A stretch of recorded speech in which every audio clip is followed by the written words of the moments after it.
پرانے زمانے میں ایک بادشاہ زنا اور بدکاری جیسے گندے کاموں کے سخت خلاف تھا۔ اس بادشاہ کی ایک بہت ہی خوبصورت اور حسین و جمیل بیٹی تھی۔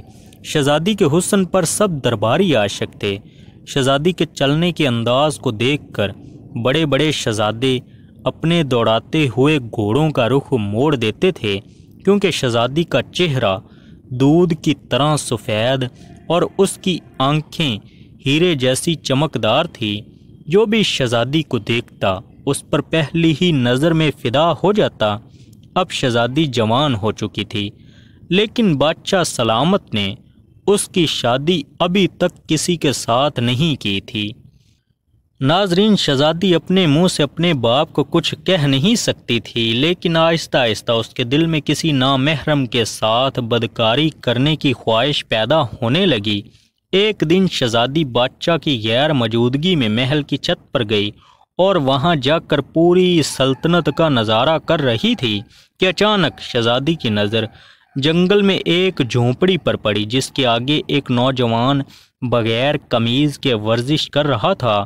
اس نوجوان کے گورے جسم کو دیکھ کر شہزادی کو اس کے ساتھ زنا کرنے کی خواہش پیدا ہوئی، لیکن بادشاہ سلامت نے شہزادی کو محل سے باہر ایک قدم بھی رکھنے کی اجازت نہیں دی تھی۔ شہزادی تلوار بازی اور نیزہ بازی میں بھی بہت ماہر تھی۔ ایک رات بستر پر لیٹے ہوئے شہزادی اس نوجوان کے ساتھ بدکاری کے منصوبے بنا رہی تھی کہ اچانک اس کے ذہن میں ایک ترکیب آئی اور اس نے اپنی نیام سے تلوار نکالی اور محل کے دروازے پر پہنچ گئی۔ جب سپاہیوں نے شہزادی کو روکنے کی کوشش کی تو شہزادی نے اسی وقت ان دونوں کی گردن اتار دی اور خود محل سے نکل کر اپنے گھوڑے پر سوار ہوئی اور اس جھونپڑی کے دروازے پر پہنچ گئی۔ جھونپڑی کے دروازے پر پہنچی تو گھوڑے کی آہٹ کو سن کر اس نوجوان کی آنکھ کھل گئی اور وہ نوجوان بہت ڈر گیا کہ آخر اس وقت کون ہو سکتا ہے۔ جیسے ہی اس نوجوان کی آنکھ کھلی تو اس نے اپنے سامنے شہزادی کو پایا۔ اس کے بعد شہزادی نے اس کی گردن پر تلوار رکھی اور اسے کہنے لگی کہ تمہیں میرے ساتھ زنا کرنا ہوگا۔ نوجوان بڑا حیران ہوا کہ پوری سلطنت میں صرف میں ہی اس کام کے لیے ملا تھا۔ تو شہزادی نے کہا کہ جب میں نے تجھے ورزش کرتے ہوئے دیکھا تو میں تیرے جسم کی دیوانی ہو گئی اور میرے اندر تجھ سے زنا کرنے کی خواہش پیدا ہو گئی۔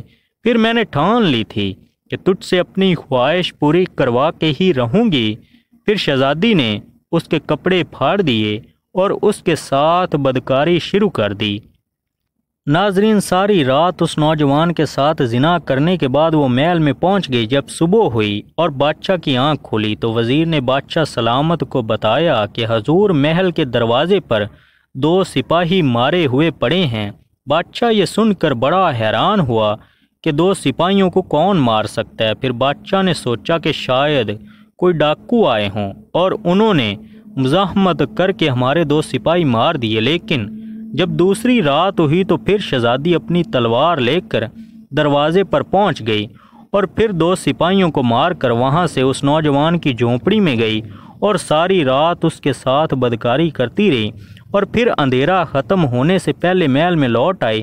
دوسرے دن بھی بادشاہ کو خبر ملی تو بادشاہ بڑا حیران ہوا کہ آخر ہر رات ہمارے سپاہیوں کو کون مار رہا ہے۔ انہی سوچوں میں پریشان بادشاہ بیٹھا ہوا تھا کہ وزیر نے خبر دی کہ بادشاہ سلامت شہزادی گر کر بے ہوش ہو گئی ہے۔ جب شاہی حکیم بلایا گیا تو اس نے بادشاہ سلامت کو اکیلے میں آ کر بتایا کہ شہزادی حاملہ ہو گئی ہے۔ یہ سن کر بادشاہ بے ہوش ہو گیا۔ ہوش آنے پر بادشاہ نے شہزادی سے پوچھا تو شہزادی نے صاف انکار کر دیا اور کہا کہ مجھے تو کسی مرد نے چھوا تک نہیں۔ لیکن بادشاہ کو معلوم تھا کہ شہزادی جھوٹ بول رہی ہے۔ بادشاہ شہزادی کو کچھ کہہ بھی نہیں سکتا تھا کیونکہ وہ بادشاہ کی اکلوتی بیٹی تھی۔ ناظرین، اس کے بعد بادشاہ سلامت نے اپنے محل کی حفاظت کے لیے بہت سارے سپاہی نافذ کر دیے۔ ایک رات تو شہزادی محل سے باہر نہ گئی، لیکن جب دوسری رات ہوئی تو پھر شہزادی اس نوجوان کے ساتھ اپنی خواہش پوری کرنے کے لیے تڑپنے لگی۔ بادشاہ سوچ سوچ کر پاگل ہو رہا تھا کہ شہزادی نے کس کے ساتھ زنا کیا۔ انہی سوچوں میں گم بادشاہ سلامت بیٹھا ہوا تھا کہ وزیر نے کہا حضور میرے پاس ایک ترکیب ہے جس پر عمل کر کے ہم پتہ لگا سکتے ہیں شہزادی کس کے ساتھ زنا کرتی ہے۔ بادشاہ نے کہا وہ کون سی ترکیب ہے جس سے ہم اس بدبخت کا پتہ لگا سکیں؟ وزیر نے کہا بادشاہ سلامت آپ کو شہزادی کی حرکات پر نظر رکھنا ہوگی، کیونکہ مجھے لگتا ہے کہ شہزادی محل کے دروازے سے باہر جاتی ہے، کیونکہ محل میں موجود کوئی آدمی بھی یہ کام نہیں کر سکتا۔ اس کے بعد بادشاہ سلامت نے شہزادی کی حرکات پر نظر رکھنا شروع کر دی۔ جب رات ہوئی تو شہزادی پھر اس نوجوان سے اپنی خواہش پوری کرنے کے لیے تڑپنے لگی اور اس نے اپنی نیام سے تلوار نکالی اور چپکے سے محل سے نکل گئی۔ لیکن بادشاہ کو معلوم ہو گیا کہ شہزادی کسی سے باہر زنا کرنے کے لیے جاتی ہے۔ اس کے بعد بادشاہ گھوڑے پر سوار ہو کر باہر نکلا اور شہزادی کا پیچھا کرتے کرتے اس جھونپڑی کے دروازے پر پہنچ گیا۔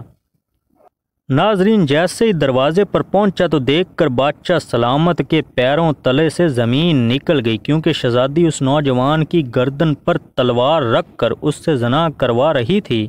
بادشاہ سلامت کے پیروں تلے سے زمین نکل گئی اور اس نے شہزادی کو کہا کہ میں نے ساری زندگی کسی کی ماں بہن اور بیٹی کو بری نظر سے نہیں دیکھا، لیکن تم نے میری عزت کو خاک میں ملا دیا۔ اس کے بعد بادشاہ نے اس نوجوان کی طرف دیکھا تو اس نے کہا بادشاہ سلامت میں بہت مجبور تھا، شہزادی ہر رات میرے پاس آتی ہے اور میری گردن پر تلوار رکھ کر زبردستی میرے ساتھ زنا کرتی ہے۔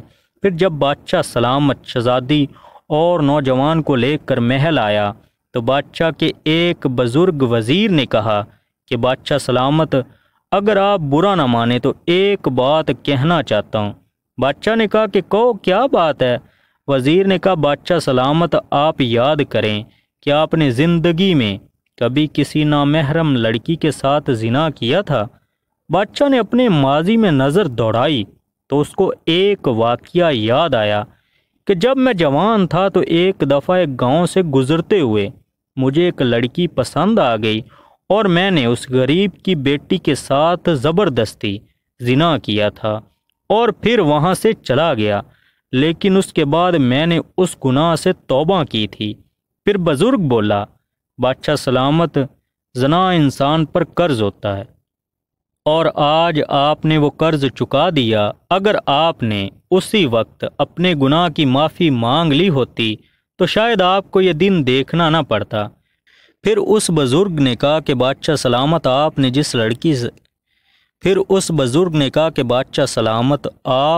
لڑکی کے ساتھ زنا کیا تھا وہ میری بیٹی تھی، اور جس نوجوان کے ساتھ شہزادی زنا کرتی ہے وہ میرا بیٹا ہے۔ کل آپ نے میری عزت کے ساتھ کھلواڑ کیا تھا، آج اس کا قرضہ میرے بیٹے نے چکا دیا۔